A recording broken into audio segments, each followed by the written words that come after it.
Bye, buddy. Thanks for helping. So we got some progress on the wiring tonight, and by we, I mean Kyle. Basically just kind of went through and systematically organized what's going to go where, zip tied everything. We got a plug here for the clutch neutral safety switch, the leads for the various gauges and things for the dash, labeled and everything like that. So the next step is I've still got to install the oil pressure and coolant temp sensors so they can be run to their respective wires.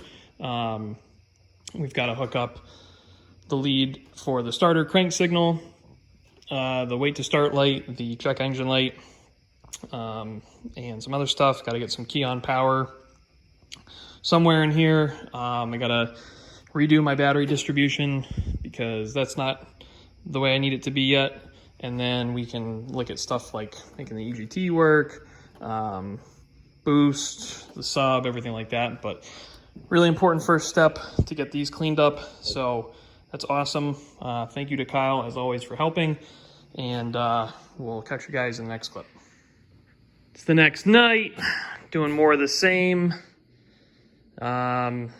Just trying to organize stuff. Got the throttle pedal jumper harness run through the firewall. Got my little generic windshield washer tank mounted to the fan shroud. Got some more plugs identified. Starting to figure out if we're going to be able to run stuff back here. Got the headlight harness in because sooner or later this thing's going to need to have a face on it again. So we are chipping away at it, that's for sure. Look at that. This thing's got a face again. It's not just a big gray empty black hole of intercooler. So got the clip on, got the bumper on, got the lights in, everything looking good there. The third and hopefully final iteration of my power distribution blocks. So we got battery power obviously on the red, and then down to a frame ground with the black. Obviously, again, like I said before, not having a battery over here just poses some challenges, especially for things that really need to have a lot of power available to them, like the lift pump, the subwoofer, stuff like that. So this is 4 gauge coming in from the battery into a bus block, and then the black one, like I said, goes down and grounds to the frame, so that offers a good ground for things as well. So right now, the only thing we've got hooked up is the ground for the standalone, but there's going to be much more going there as well. And aside from that, just continuing to kind of organize and tidy up things here, and just plugging away at all this dumb little stuff that we need to finish this thing up. Oh, look at that. We're just kicking ass and taking names today. I didn't think the hood was going to fit, but it does. The alignment is horrible because I put it on myself, and we got to go in and shim the back of it a little bit because there's a height difference, but it fits. And we'll go ahead and pop it, and I'll show you what had to be done to make it fit.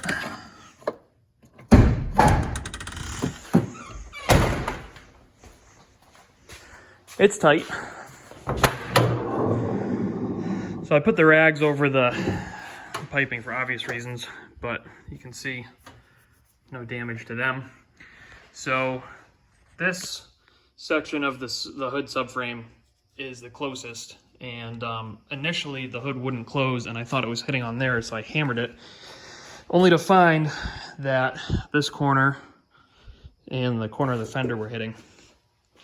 So just like I said, all of the panels on this thing need to be kind of properly hung. Right now they're just loosely put together. So anyway, so I started hammering the hood there, and that is the close area.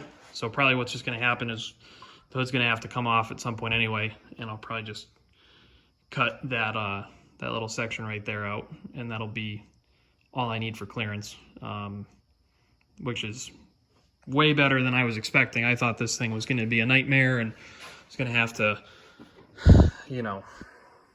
weld on a skin from a newer hood or you know, whatever, which I guess means I can get rid of that new body style hood now. But anyway, so yeah, hood closes, which I didn't expect. So really all that's left now, wiring, brakes, axle swap, you know, still plenty to do, but that is huge. I didn't think that was gonna happen.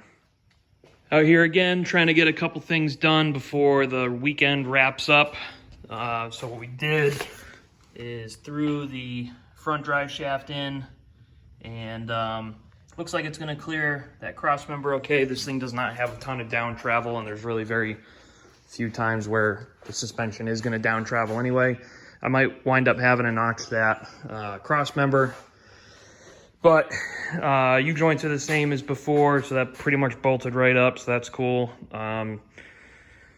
So next weekend, I think the plan is going to be to take the wheels and tires off the front, bleed the brakes, try and get some more done on the wiring, bleed the clutch, and then, you know, after that it's time to drive it outside, flip it around, and throw the rear axle in it.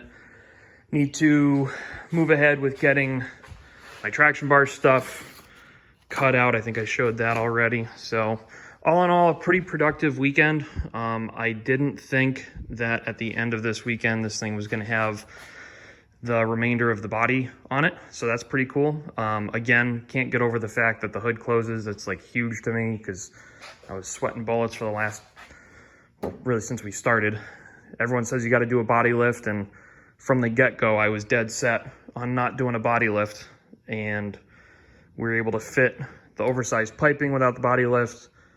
Obviously, the modifications to the tunnel to make the ZF6 fit without a body lift.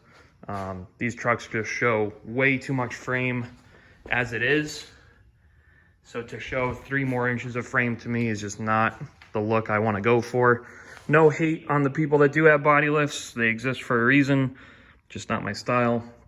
So that's huge. Like I said in the other clip, probably still going to take that off and just zip that substructure off of this thing. But we're getting there, people. We are getting there. And I'd really like to see this thing on the road before the snow flies.